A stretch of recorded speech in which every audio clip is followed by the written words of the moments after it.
En un mundo lleno de violencia, tristeza y enfermedad, siempre hay una respuesta. Clama a mí y yo te responderé, dice el Creador. El Tabernáculo de la Fe presenta un mensaje de esperanza.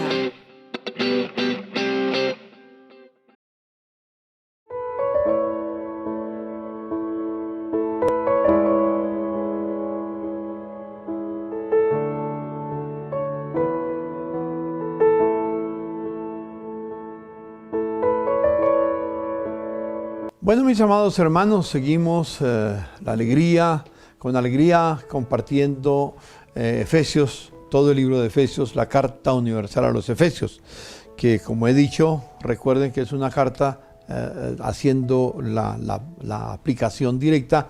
Es una carta que tiene que ver con el tabernáculo de la fe, que tiene que ver con tu vida, que tiene que ver con mi vida, que tiene que ver con nuestros hogares, para poder nosotros entender toda la riqueza del propósito eterno, supremo, inalterable de Dios e inmutable, y también cómo prepararnos para caminar en los días que vienen. Gracias porque hemos terminado ya 2 capítulos, después de bastantes días que estamos hablando, apenas hemos llegado al capítulo 2, hemos terminado, quedando mucho para profundizar en ello, porque no podemos en este espacio. Pero esperamos que cada uno de ustedes pueda releer nuevamente cada capítulo y pedirle a Dios sabiduría y empezar a sondear y a profundizar más en ello. Yo estoy dando las partes como la forma general. Hoy vamos a hablar del capítulo 3 y el título que le he puesto a este mensaje del capítulo 3, del verso 1 al 13. No vamos a leer todo el capítulo, sino del 1 al 13 vamos a dividir el capítulo 3 en 2, este primer día de la semana, y el próximo primer día de la semana tendremos la segunda parte del verso 14 hasta el 21. Hoy vamos a trabajar solamente a pensar, a meditar en los versos 1 al 13, y le invito a que abran sus Biblias para que lo leamos, porque es muy interesante. Dice así: por esta causa yo, Pablo, prisionero de Cristo Jesús por vosotros los gentiles, si es que habéis oído de la administración de la gracia de Dios que me fue dada para con vosotros, que por revelación me fue declarado el misterio, como antes lo he escrito brevemente. Leyendo lo cual podéis entender cuál sea mi conocimiento en el misterio de Cristo, misterio que en otras generaciones no se dio a conocer a los hijos de los hombres, como ahora es revelado a sus santos apóstoles y profetas por el Espíritu. Que los gentiles son coherederos y miembros del mismo cuerpo y copartícipes de las promesas en Cristo Jesús por medio del Evangelio, del cual yo fui hecho ministro por el don de la gracia de Dios que me ha sido dado, según la operación de su poder. Y luego sigue diciendo: a mí, que soy menos que el más pequeño de todos los santos, me fue dado esta gracia de anunciar entre los gentiles el evangelio de las inescrutables riquezas de Cristo. Por eso digo el evangelio incomparable. Las inescrutables riquezas de Cristo, y de aclarar a todos cuál sea la dispensación del misterio escondido desde los siglos en Dios, que creó todas las cosas, para que la multiforme sabiduría de Dios sea ahora dada a conocer por medio de la Iglesia a los principados y potestades en los lugares celestiales, conforme al propósito eterno que hizo en Cristo Jesús, nuestro Señor, en quien tenemos seguridad y acceso de confianza por medio de la fe. Por lo cual pido que no desmayéis a causa de mis tribulaciones por vosotros, las cuales son vuestra gloria. Así que vamos a pedir al Señor la bendición. ¿Les parece? Señor, gracias por esta porción de tu palabra, por este capítulo, como está dividido esa parte de la carta, Señor, que llega a nosotros con una situación muy especial en la cual queremos meditar y compartir lo que tú tienes para nuestras vidas, Señor. Te damos gracias en el dulce nombre de Jesús. Te pido que me des sabiduría, entendimiento, unción, gracia para compartir y a mis hermanos les dé la quietud que tienen que tener, que deben tener, porque estamos hablando de tu palabra, Señor. Estamos delante de ti como nuestra majestad. Te pido que ninguno de mis hermanos que están en su casa, que yo están lejos de nuestra vista, que no podemos ver cómo están y qué están haciendo, Señor, pero que ellos en sus casas lo reciban con reverencia, con una actitud de adoración, con una actitud de entender que estamos ante tu presencia, que es majestuosa. Tú eres nuestra majestad, Señor, y ante ti debemos tener todo respeto, toda entrega, toda devoción, Señor, para que tú seas glorificado, porque estamos delante de ti. No estamos delante de un programa de televisión tradicional, sino delante de tu presencia. Gracias por este medio de este canal, que tú nos permites llegar a nuestros hermanos para compartir algunos pensamientos de este capítulo. Pero, Señor, lo más importante es saber que estamos delante de ti y te adoramos. Así que te pido, Señor, que a los hermanos que están acompañándonos aquí o en cualquier parte de la tierra, Señor, les dé la quietud y la reverencia para recibir tu palabra, para que la semilla que se siembra hoy siga produciendo el fruto que tú quieres. En el dulce nombre de Jesús te doy gracias, Padre. Amén y amén. Muy bien, mis amados hermanos, si hacemos el apóstol San Pablo dice, por esa causa, dice que el prisionero dobla sus rodillas, dice el verso 14, más adelante dobla su rodilla delante de Dios. En fin, tiene en cuenta eso. Y habla de lo que por revelación le fue declarado el misterio, como antes lo he escrito brevemente. ¿A qué se refiere eso? Al capítulo 1 y al capítulo 2. Ahí está en esencia lo que el apóstol San Pablo recibió de revelación de parte del Señor. Es interesante que entendamos esto, porque en este capítulo, el capítulo 3, entre el capítulo 1 y 2, y lo que pasa después del 4, 5 y 6, hay una especie de cambio, de transición, dijéramos, de lo que estaba diciendo, y ya lo voy a explicar, pero tengamos en cuenta, es como una pausa que voy a mencionar en breve en ese capítulo para poder entender. Pero recordemos lo que hemos hablado en el pasado. Hablamos en el capítulo 1 inicialmente y el capítulo 2, pero hemos hablado, por ejemplo, del himno de redención en el capítulo 1. Trabajamos ese cántico del Cordero, la condición antes de conocer a Cristo, de la obra de redención, la posición que tenemos en Él, que nos dice el capítulo 2, sentados con Cristo en lugares celestiales, cómo la gracia del Señor nos alcanzó, cómo somos una obra sin terminar, ¿se acuerdan? Somos un poema divino, en fin, todas esas cosas que hemos hablado en los cultos anteriores, en las reuniones anteriores, que está aquí. Y como iglesia, no como pueblo de Dios, nosotros, sigue diciendo en el capítulo 2, ya del verso 11 en adelante, decía el apóstol San Pablo que no éramos pueblo de Dios, que éramos ajenos a los pactos, sin esperanza y sin Dios en el mundo. En fin, nos habla de tantas cosas maravillosas. También nos menciona la palabra del Señor que en ese capítulo 2, que éramos ajenos, sin esperanza, ajenos a los pactos y sin Dios en el mundo, pero que nos hizo herederos de las promesas que Dios les dio a los judíos y nos hizo con ellos coherederos con Cristo y nos mostró el camino de amor y santidad, que es el propósito eterno, como lo hemos mencionado, el pese.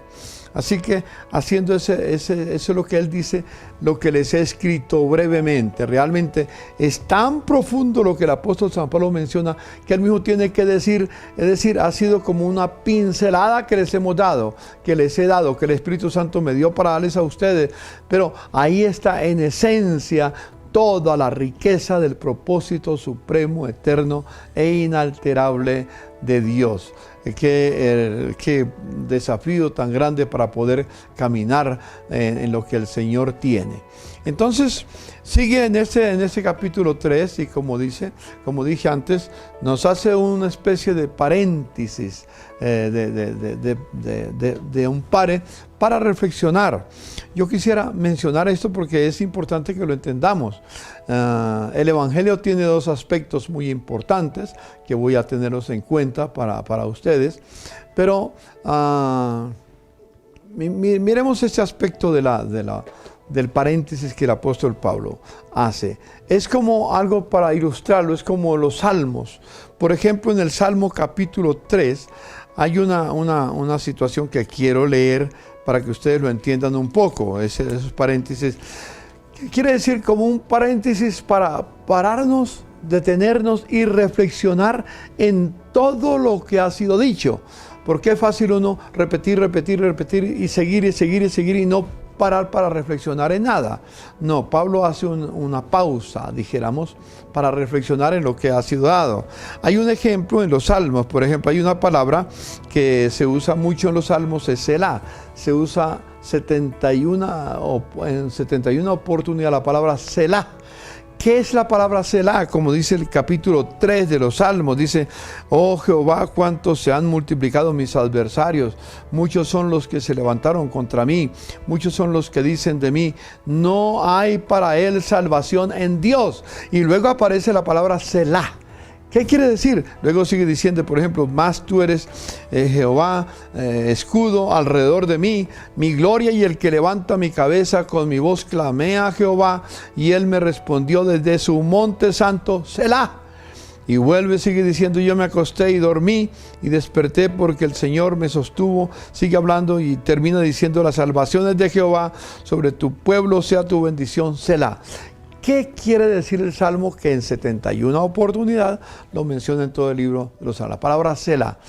La palabra Selah es una palabra que significa un tiempo de pausa para detenerse a pensar y a meditar, en el caso de los Salmos, en lo que se ha dicho o en lo que se ha cantado, lo que se ha expresado.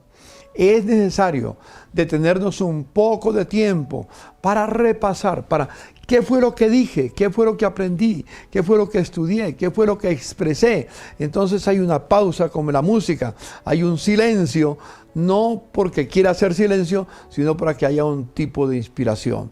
En ese caso, en los Salmos, que Pablo conocía muy bien esto porque él era un buen maestro de la literatura, de los Salmos, de lo que Dios había escrito a través de los Salmos y los profetas y demás. Que era necesario detenernos a pensar en todo lo que hemos dicho.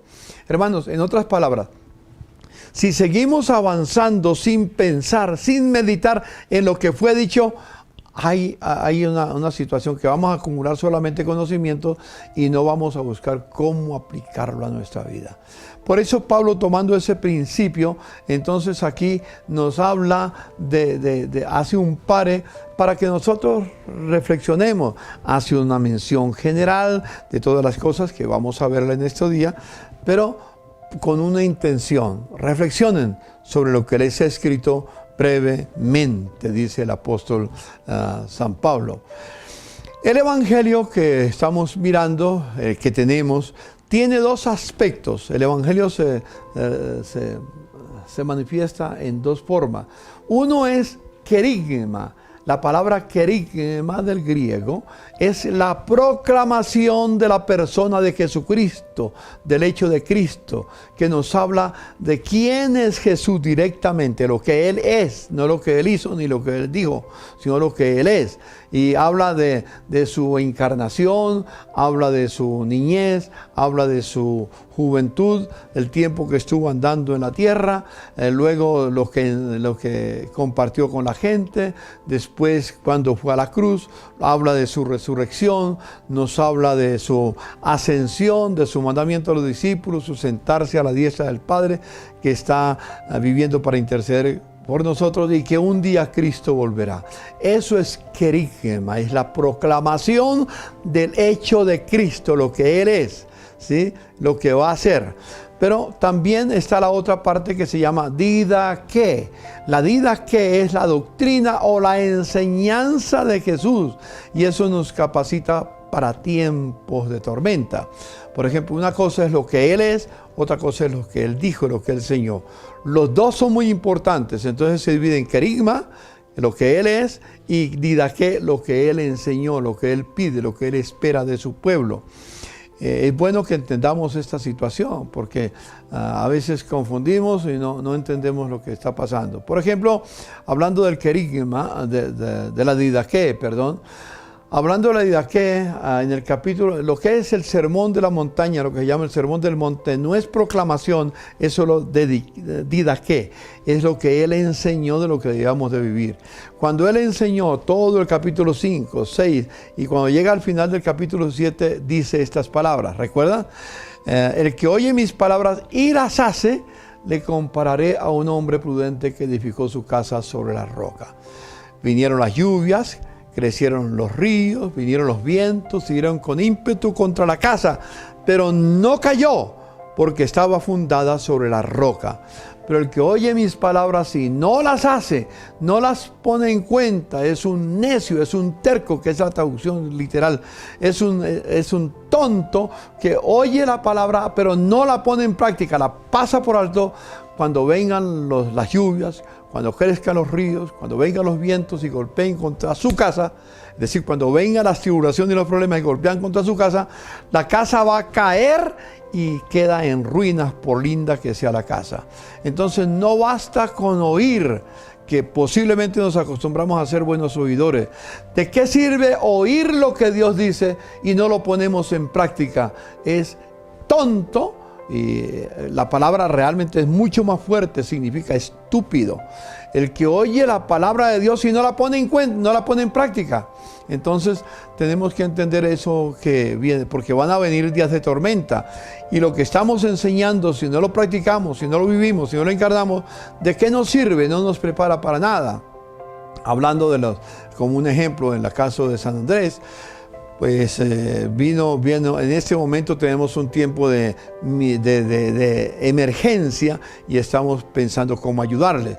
Pero viene dentro de unos días el tiempo de mitigación, donde las cosas empiezan a bajar, ya no habrá noticias o las noticias serán mínimas y bueno, ellos tienen que seguir atendiendo la situación. Después viene el tiempo de reconstrucción. Cuando llegue el tiempo de reconstrucción, lo que nos pasó o lo que ha pasado como ejemplo, lo de Mocoa hace unos años atrás, que cuando vino la reconstrucción ya nadie se acordó de ellos, se abandonaron completamente. ¿Quién de ustedes se acuerda de Mocoa? Y hay dificultades todavía en Mocoa. Les tocó a ellos luchar por la reconstrucción. Entonces, el Señor nos dice, nos prepara no solamente para la parte de emergencia que viene, para el tiempo de mitigación y también para el tiempo de reconstrucción, de hacer frente a la situación. Pero luego hay una cuarta etapa, que es la etapa de prevención. Para los próximos, cuando vuelvan las circunstancias similares o peores, estemos preparados para poder soportar. Entonces, en cierto sentido, tomo esa figura para mencionar esto que dice la palabra del Señor. Ahora, este evangelio, que es el evangelio de las inescrutables riquezas de Cristo, el evangelio incomparable, se recibe por revelación, no por la razón. Por ejemplo, ¿cómo puedes saber tú, cómo podría saber yo lo que Pablo nos afirma en el capítulo 1 de que Dios nos bendijo con toda bendición espiritual en los lugares celestiales en Cristo? Que Dios nos escogió desde antes de la fundación del mundo para ser santos y caminar firmes con el Señor. Que Dios nos predestinó para llegar a ser hijos de Dios. Que Dios preparó el plan de redención desde la eternidad. ¿Cómo lo sabe un hombre o una mujer? ¿Cómo lo saben? Por eso ninguna religión puede hablar de estos procesos. La única que habla es el cristianismo, la fe cristiana, o mejor, el evangelio de Jesucristo. Porque algunos cristianos no creen en el evangelio, no conocen el evangelio, no viven el evangelio y entonces son ignorantes. Entonces, en lugar de usar la revelación, porque no la tienen, usan la razón.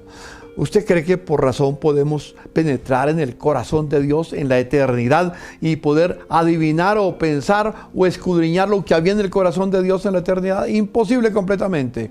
Gracias a Dios tenemos la revelación de Dios, que es la Biblia. Por eso este libro no es igual a cualquier libro. Este libro, la Biblia, es muy diferente. Es la revelación del propósito eterno de Dios, que estuvo escondido, que no fue revelado por muchas generaciones. Desde la eternidad estaba en el corazón de Dios y pasó el tiempo, nadie lo supo. Solo cuando el Espíritu Santo tuvo a bien revelar el propósito eterno de Dios, entonces vino esa parte, esa enseñanza maravillosa que es lo que tenemos. Entonces, el Evangelio se recibe por revelación, no por la razón, sino por revelación del Espíritu Santo. Pero la vivencia que sigue después en el capítulo 4, 5 y 6 se puede realizar también por el Espíritu Santo, pero el poder, ahí ya no necesitamos revelación, necesitamos poder para vivir lo revelado. No sé si me hago entender. Así que de esta segunda parte, en este momento que estamos hablando, después de la revelación, entonces viene una parte para decirnos cómo lo supo el apóstol San Pablo. Nos abre un espacio para meditar, como dije, en lo que hemos escuchado, lo que hemos leído, lo que hemos estudiado. Espero que no sea confuso en lo que estoy diciendo y ustedes puedan entenderme en este caso.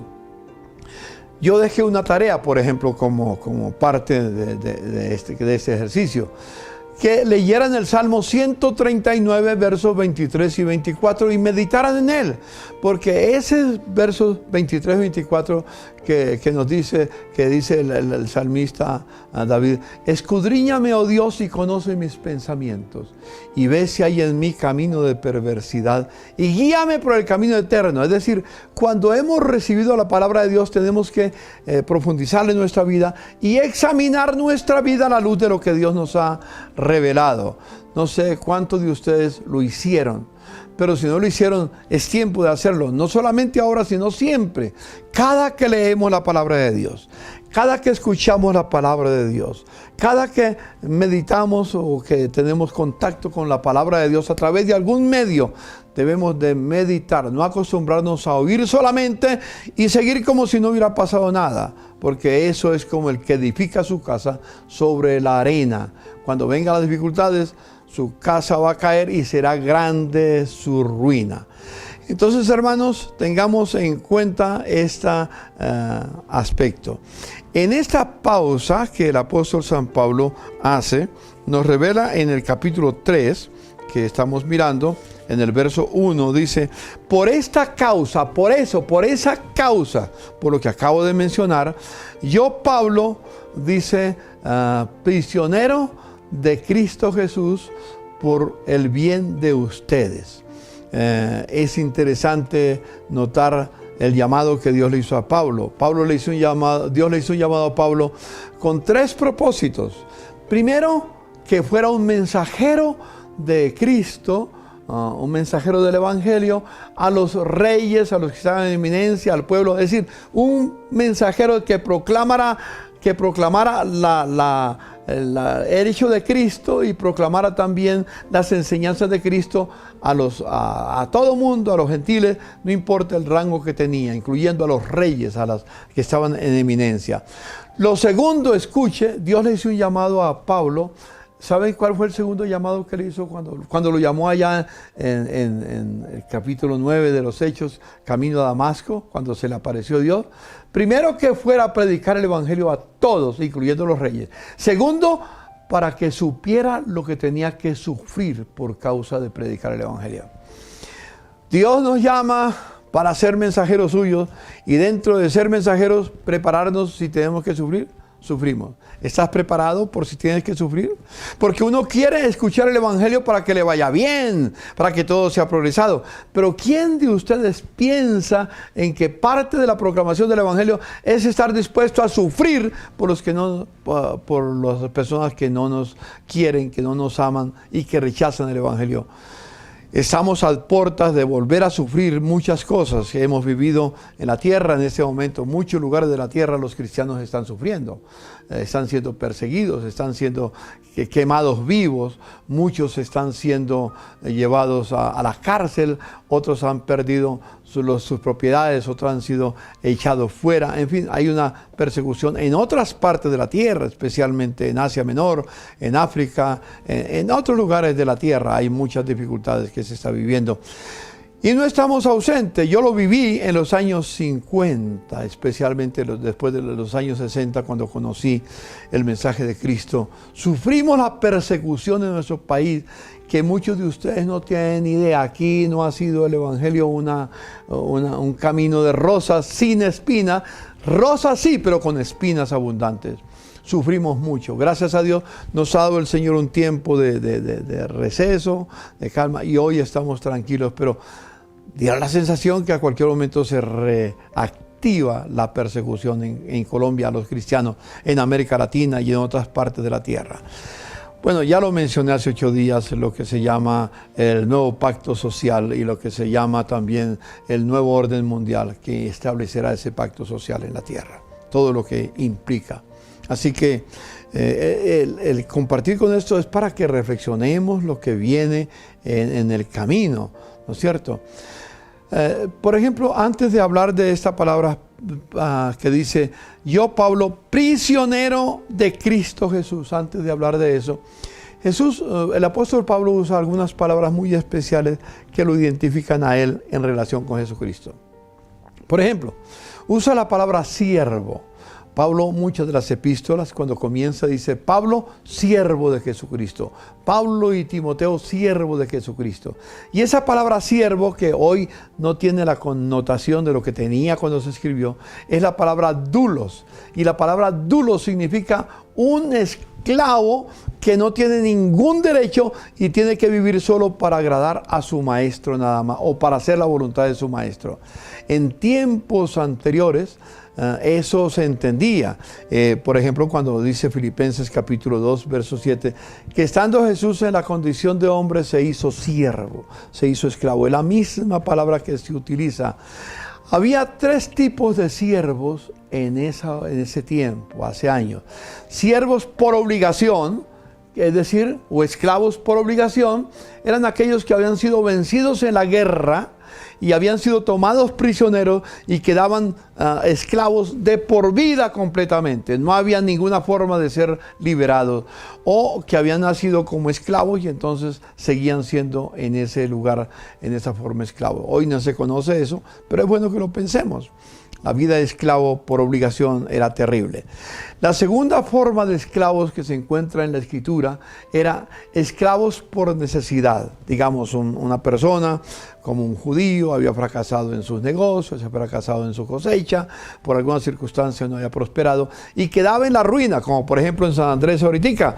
Quedaron no por causa de ellos, sino por las causas de la naturaleza. Quedaron sin nada que hacer, entonces ellos se vendían a un amo para trabajar, para poder tener el alimento nada más. No eran esclavos de por vida, sino por 6 años. El 7º año ellos eran libres otra vez. Entonces, para poder sobrevivir, se vendían como esclavos. Por eso, esclavos por necesidad. Y sobrevivían, pero al 7º año ellos salían libres completamente, si le daban las cosas que necesitaba, porque por 6 años le había servido libremente, de corazón, entonces tenían que darle como unas prestaciones sociales, por decirlo en alguna expresión hoy en día. Pero había un tercer tipo de esclavos. De estos mismos surge un tercer tipo de esclavos. Era una persona que llega el año 7º. Y entonces ya el amo tiene la obligación de dejarlo ir con bienes, con dinero, con semillas, con ganado, con tierra, con lo que necesitara para poder reiniciar su vida. Pero entonces el amo llama al esclavo y le dice, mira, ya se cumplieron tus años de estar conmigo. Quiero agradecerte, aquí tienes lo que te corresponde. Ve, viva tu vida libre.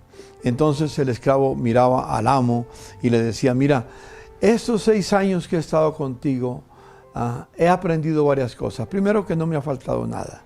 tú has sido muy generoso conmigo, has sido muy bueno y yo te he amado, siento que tú me amas y hay una relación de amor entre nosotros. No me quiero ir de tu casa, yo quiero seguir siendo tu esclavo. Y después de averiguar si era cierto, entonces cuando confirmaba que era esclavo, entonces seguía siendo esclavo, no se iba, se quedaba en la casa. Entonces tomaban una lesna y le horadaban la oreja. Me han oído hablar de eso otra vez. Le horadaban la oreja. Entonces cuando veían un esclavo con oreja horadada, era una persona que por decisión propia había decidido ser un esclavo. Pero ese ya no era esclavo por obligación, no era esclavo por necesidad, sino esclavo por amor. Cuando el apóstol San Pablo nos habla aquí de esa palabra esclavo que él utiliza, es esclavo por amor, porque amaba a Jesús y porque amó a los gentiles para llevarles el evangelio. Cuando Cristo se hizo, siendo hombre, se hizo esclavo, fue por amor a ti, por amor a mí, no reclamó ningún derecho que tenía en su vida. Siempre esclavos por amor.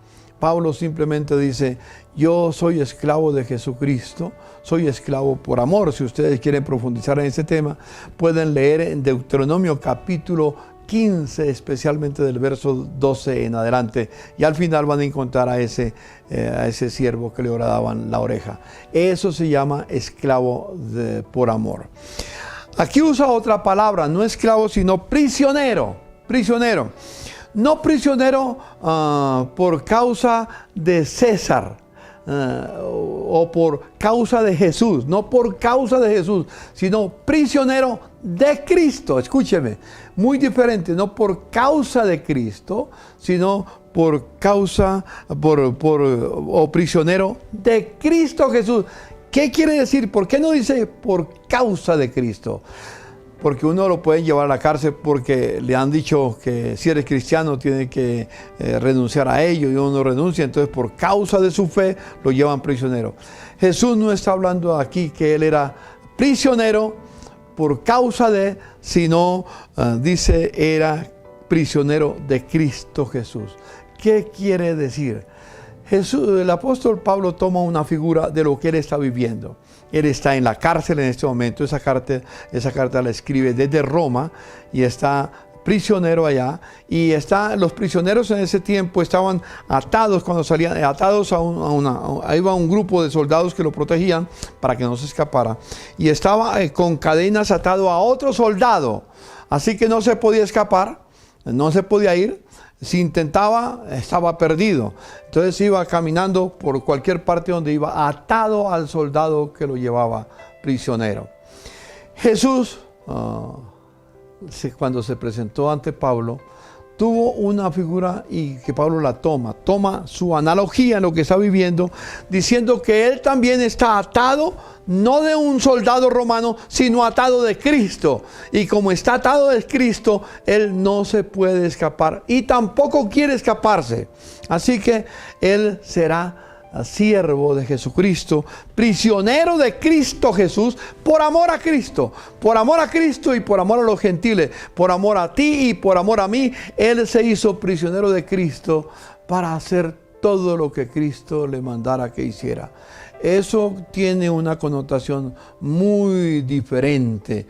Él se hizo esclavo de Cristo por amor a Cristo, pero principalmente por amor a la iglesia, por amor a los redimidos por la sangre de Jesucristo. Esa figura es maravillosa. Entonces, eso nos explica esa primera fase de entrada, ese por esta causa, yo Pablo, prisionero de Cristo Jesús, por vosotros. Es lo que vemos en el primer versículo. Y luego después él comienza a hablar de las inescrutables del Evangelio incomparable. Dice del verso 12 en adelante hasta el versículo 4. Inicialmente dice, si es que habéis oído de la administración de la gracia de Dios que me fue dada para con vosotros, que por revelación me fue declarado el misterio, como antes lo he escrito brevemente, como lo dije antes, leyendo lo cual podéis entender cuál sea mi conocimiento en el misterio de Cristo. Qué interesante. Este evangelio, y lo repito otra vez, solo se recibe por revelación. Y espero que haya revelación del Espíritu Santo en tu corazón y una gran iluminación al leer este pasaje para entender tu condición.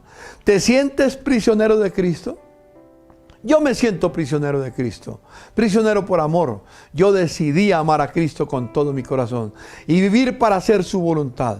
Yo no sé si tú te declaras prisionero de Jesucristo con el único anhelo de hacer la voluntad de Cristo porque lo amas. Y no solamente porque amas a Cristo, sino que amas a los que Cristo ama, a la iglesia por la cual Jesús se entregó en la cruz del Calvario. Por los perdidos, eres prisionero de Cristo y no quieres liberarte, no quieres irte porque te sientes en esa condición. Eso es diferente. Este evangelio estuvo oculto hasta que Dios se lo dio a conocer al apóstol Pablo. Y dice que es la riqueza incomparable de la Biblia, el evangelio de Jesucristo. Estaba escondido en el corazón de Dios desde la eternidad, dice el versículo 3 al 7, que el 4 le dice, o llegamos al 5, ya leí el 3 y 4. Misterio que en otras generaciones no se dio a conocer a los hijos de los hombres, como ahora es revelado a los santos apóstoles y profetas por el Espíritu, que los gentiles son coherederos junto con los judíos y miembros del mismo cuerpo y copartícipes de la promesa en Cristo Jesús, por medio del evangelio, del cual yo fui hecho ministro, no solamente prisionero, sino ministro por el don de la gracia de Dios que me ha sido dado según la operación del poder de su fuerza. Es decir, nos habla de un misterio, no algo misterioso, sino un misterio. ¿Qué es un misterio? Algo que estaba escondido en el corazón de Dios y por revelación del Espíritu Él lo puede recibir. Como dije antes, no por la razón, sino por ese amor de Dios que tiene para con nosotros. Al apóstol Pablo le plació en su gracia escogerlo para revelarlo. ¡Qué profundidad hay! El apóstol Pedro no lo había recibido. Creo que el apóstol Pedro lo entendió. Claro, tuvo rasgo del amor de Dios y de todo pero quien lo entendió plenamente fue el apóstol San Pablo. Y a través de esta carta universal lo has dado a conocer a ti y a mí. Este misterio que estaba en el corazón de Dios ha sido revelado y tú estás frente a Él. Yo estoy frente a Él. Ese misterio, a través de Pablo, por el Espíritu Santo, ha llegado hasta nuestros días. Ha llegado al tabernáculo de la fe para que entendamos el propósito de Dios que ha hecho. Hermano, es importante que lo entendamos, porque todo lo hace a favor de la iglesia. Hermanos, es decir, la iglesia tiene un lugar muy especial en el corazón de Dios, porque Él fue el que dijo, yo edificaré mi iglesia. La iglesia de Cristo es la iglesia de Cristo, que está sujeta a Cristo, como Pablo, prisionera de Cristo Jesús para hacer su voluntad. Si tú no estás dispuesto a hacer la voluntad de Dios, si yo no estoy dispuesto a hacer la voluntad de Dios y vivir en su voluntad y en su propósito, no soy miembro de la iglesia de Jesucristo. Podré ser miembro de una congregación, podré ser miembro de alguna religión, podré ser miembro de cualquier cosa, como quiera llamarlo, pero no de la iglesia de Jesucristo. Los que somos de Cristo, que pertenecemos a la iglesia, estamos atados a Cristo y juntos Cristo y nosotros, por amor, le vamos a servir siempre y vamos a proclamar el evangelio. Esto cambia todas las cosas. Una pregunta que yo te quiero hacer: ¿amas la iglesia? ¿La iglesia es importante para ti? En este caso, la comunidad del tabernáculo de la fe, ¿la amas? ¿Qué pasaría si mañana por alguna circunstancia nos cierran el edificio y no nos dejan volver a reunir? Por ahora no hemos podido reunirnos, pero en cualquier momento nos vamos a reunir otra vez. ¿Qué pasaría? ¿Qué sucedería? ¿Te irías para otro lugar tranquilo o amas la iglesia, el tabernáculo de la fe en el cual perteneces? Lo amas y no estás dispuesto a cambiar porque lo haces por amor. Una persona que está en el tabernáculo de la fe, no por amor a Cristo ni por amor a la iglesia, pues realmente no hace mucho bien a la comunidad, porque a cualquier momento se va a ir, a cualquier momento no contamos con él. Cuando venga con la persecución, tal vez va a ser uno de los que nos va a entregar. Yo no sé, hay muchas cosas para hablar al respecto, pero una persona que sirve a Dios y que está unido a la iglesia lo hace por amor, y por amor está dispuesto a entregar hasta su vida. Cuesta, ¿no es cierto? No es simplemente ser miembro de un club. Un club, tú puedes ser miembro y deja de pagar la cuota, o bueno, si no pagas la cuota no te reciben más en el club. Aquí en el tabernáculo tal vez no pagas los diezmos, no lo haces, no contribuyes, y nadie te va a decir que no puedes estar. Dios lo recibe. Ahí está, hasta que decidas ser esclavo de Jesucristo, hasta que decidas ser miembro de la iglesia, es decir, ser miembro de la iglesia por amor a la iglesia. Entonces, por amor das tus diezmos, por amor das tus donaciones, por amor contribuye para el avance del reino de Dios, por amor, no por obligación. Eso tiene que estar muy claro en el corazón de nuestros hermanos.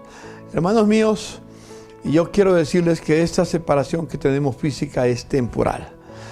Ya llegará el momento en que volveremos a reunirnos. En Hechos capítulo 1, capítulo 2, yo les voy a dejar este versículo para que lo lea. Anótelo para que lea esta porción porque no tengo tiempo ahora. Hechos capítulo 2, versos 41 al 47. Escuche. Hechos capítulo 2, versos 41 al 47. Ahí vas a encontrar lo que pasó en la iglesia los primeros años, los primeros 3,000 que se convirtieron y siguieron a Jesús. Así que, ¿cuál es el lugar de la iglesia? La iglesia es importante para ti, estoy diciendo. La iglesia es importante para Dios. La iglesia es irreemplazable en el propósito de Dios. Mire, por ejemplo, llegamos más adelante ya al versículo 10. Para que la multiforme sabiduría de Dios sea ahora dada a conocer por medio de ¿quién? De la iglesia, a los principados y potestades en lugares celestiales. Si me permite parafrasearlo, decir, para que la multiforme sabiduría de Dios sea ahora dada a conocer por medio del tabernáculo de la fe, a los principados y potestades en lugares celestiales, conforme al propósito eterno que Dios hizo en Cristo Jesús, Señor nuestro, en quien tenemos seguridad y acceso con confianza por medio de Él, por la cual pido que no desmayéis a causa de mis tribulaciones por vosotros, las cuales son vuestra gloria, decía el apóstol San Pablo en lo que estaba sufriendo, porque ellos sabían lo que estaba sufriendo allá en Roma, cautivo como se encontraba. Pero es importante entender, la iglesia es el instrumento que Dios ama. Por la iglesia murió Cristo. Escuche, Cristo dio su vida por la iglesia. Claro, por todos, pero muere por todos para que tenga la oportunidad de ser parte de la iglesia recibiendo a Cristo, siendo esclavos de Cristo, viviendo para Él y entonces siendo parte de la comunidad cristiana que Él llama la iglesia, el pueblo de Dios, el pueblo santo de Dios, el pueblo llamado a vivir en amor y en santidad, como dijimos en la reunión anterior. Dios tiene un ejército muy grande y la iglesia es como un ejército realmente donde Jesús es el capitán, es el general y nos lleva de la mano junto con Él para proclamar su mensaje, para enseñar su verdad a las naciones, a los pueblos, como dice en Joel, que Dios va a levantar un ejército valiente, o como dice en el libro de Isaías capítulo 13, dice que en el verso 3 dice que Dios llama a sus valientes, yo llamo a sus consagrados, yo llamo a los que se alegran con su gloria, porque el Señor pasa revista a las tropas para la batalla. Viene una batalla muy fuerte y los que somos de Cristo somos parte del ejército de Dios. Nuestra guerra no es con armas como de carne y sangre, nuestra guerra no es con fusiles, ni con bombas atómicas, ni con nada. Nuestra guerra es con la verdad, con el amor y con santidad. Escuche, verdad, amor y santidad. La verdad que nos ha revelado, el amor de Dios que se expresa en nuestra vida y la santidad y la obediencia que caminaremos en la tierra para servir a nuestro Señor Jesucristo. Así que la reunión de los cristianos, quiero enfatizar, es muy importante. Ahora estamos separados por la situación que vivimos, pero ya vienen, como dije antes, el momento en que volvamos, aunque sea por grupos, volvernos a reunir. Como la iglesia primitiva, dice que se reunía en las casas y en el templo. En las casas y en el templo. No era el templo cristiano, pero es que en el templo de Jerusalén había una parte donde los gentiles podían ir a estar en ese lugar. No podían entrar a lo que es el tabernáculo como tal, dentro donde correspondía, donde estaban los sacrificios directamente. Pero había una parte que se llamaba el atrio de Salomón. Y ahí entraban los gentiles. Ahí iban los cristianos para compartir el evangelio con aquellos que estaban en ese lugar para que escucharan. Y adoraban a Dios. No sé cuántas cosas harían, pero ellos adoraban a Dios. Más tarde se reunieron en catacumbas cuando empezó la persecución.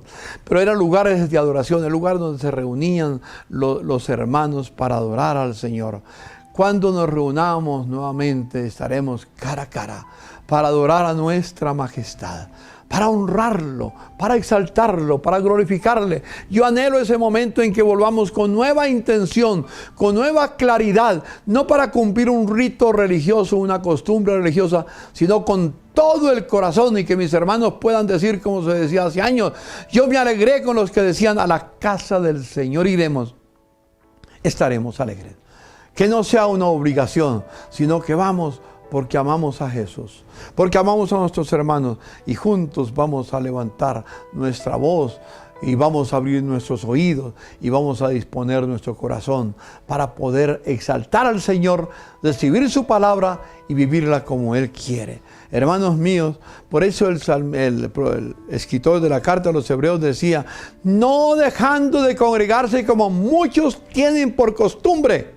Cuánto más cuando veis que aquel día de dificultad se acerca, no dejando de congregarse como muchos tienen por costumbre. En esa época, yo a veces me pregunto, cuando empecemos a aflojar la situación y podamos caminar un poco más en la voluntad de Dios, o en los pasos que el Señor quiere que demos, ya sea porque se elimina el COVID o porque tenemos alguna decisión de parte del Señor, para empezar a reunir por grupos pequeños, ¿cuántos de ustedes permanecerán en la congregación? Tal vez inicialmente por curiosidad van a ver, pero posiblemente en algunas congregaciones, y espero que no sea en el tabernáculo, en algunas congregaciones se van a acostumbrar a ver el programa por YouTube, a ver el programa por la página web, a ver el programa por alguna de las cosas que tenemos ahora en comunicaciones, porque en la casa es más tranquilo. Levantarme temprano, ¿para qué me voy? A cualquier momento lo miro, y tantas excusas. Pero la Biblia dice, no dejando de congregarse como muchos tienen por costumbre. Por lo menos ahora nos reunimos, nos congregamos de esta manera. Pero vamos ahí, porque todo lo que el apóstol Pablo ha escrito en el capítulo 1 y 2 es conforme al propósito eterno que hizo en Cristo Jesús, en quien tenemos seguridad y acceso con confianza por medio de Jesucristo. Hermanos míos, qué bueno que les he podido hablar en otras oportunidades, no solamente en este momento. Desde hace más de un año, estamos completando ya prácticamente 2 años, que les estoy hablando del PESI, el propósito eterno, supremo, inalterable e inmutable de Dios, que preparó en la eternidad, y para eso entonces Dios nos redimió. ¿Sabes para qué se acuerda? Para ser una familia en Cristo Jesús, para ser la familia de Dios. Yo soy parte de la familia de Dios. No voy al cielo para ir como individuo separado, no, voy como familia. Ya me reuniré con todos mis hermanos, con esa inmensa familia de hombres y mujeres que Dios tiene, que todos los que entran allá son hijos de Dios. Y si todos somos hijos de un mismo Padre, ¿qué somos? Familia. Así tenemos que vivir en la tierra. Espero que cuando llegue el momento en que abramos de alguna manera las puertas del tabernáculo donde nos reunimos, ustedes puedan acompañarnos para adorar al Señor, porque es a través de la iglesia que Dios va a dar a conocer todo su propósito. Nos llegaremos para exaltar su nombre. Así que este es un llamado que les estoy haciendo. Este paréntesis de hoy en el capítulo 3 es un paréntesis para meditar. Una vez que meditamos y entendemos, obedecer. Y después de obedecer, agradecer la inmensa bondad de Dios.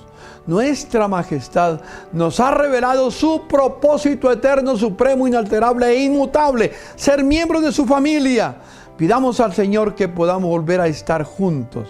Hermanos, eso viene el momento. Vamos a estar juntos, vamos a seguir adorando al Señor, vamos a seguir glorificando. Mientras que llegue ese día, que podamos estar juntos, por lo menos en el Espíritu. Como dice Romanos capítulo 12, que aunque estamos ausentes en la carne, estamos presentes en el Espíritu.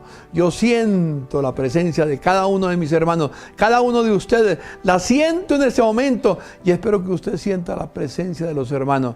Ya llegará el momento que no estaremos en espíritu, sino en el cuerpo, cara a cara con nuestros hermanos, para disfrutar de la bendición juntos y de la gloria del Señor. Hermanos míos, no lo olviden, es la iglesia el medio por el cual Dios hace conocer la sabiduría a las potestades, a los principados. Cuando lleguemos al capítulo 6 vamos a estudiar eso un poco. Hoy no hay tiempo de esto, pero el capítulo 6, si usted leen del verso 12 en adelante, o del 10 en adelante, hasta el final van a encontrar realmente contra qué fuerzas tenemos que luchar. Mientras que nos llega el momento para meditar en ese pasaje, por lo menos recuerden, la iglesia es el instrumento divino del Señor para predicar el Evangelio a cualquier fuerza que haya en el mundo, y juntos adorando al Señor tendremos la iluminación, esa revelación de la gracia del Señor, y tenemos también el poder del Espíritu Santo para vivir como Él quiere. Yo quiero que oremos y le demos gracias a Dios. Ese es un resumen del capítulo 3, del verso 1 al 13, ese paréntesis. Y de hoy en 8 días sigue el paréntesis también para hablar del capítulo 3, verso 14 al 21.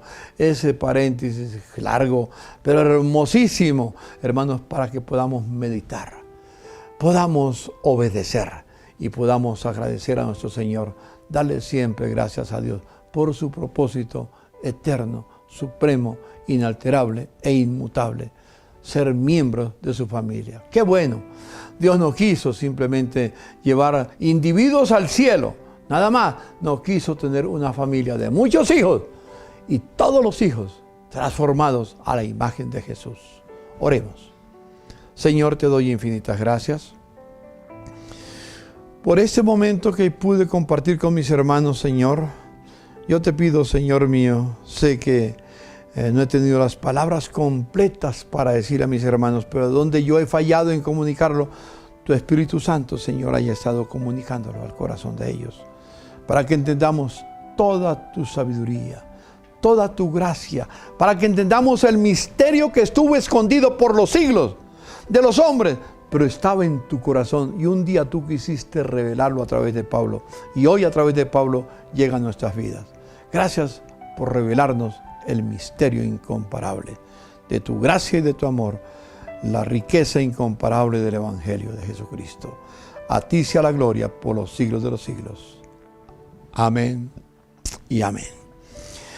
Mis amados hermanos, quiero dejarles una tarea. Vuelvan y lean el capítulo 1 y el capítulo 2 de Efesios. En este Selah, en ese tiempo de espacio para meditar, leamos y meditemos en el capítulo 1 y el capítulo 2 durante esta semana. Empiézalo hoy, si fuere posible. Hermanos, les amo y hasta que pronto nos demos el abrazo y bendigamos juntos el nombre del Señor. Bendiciones.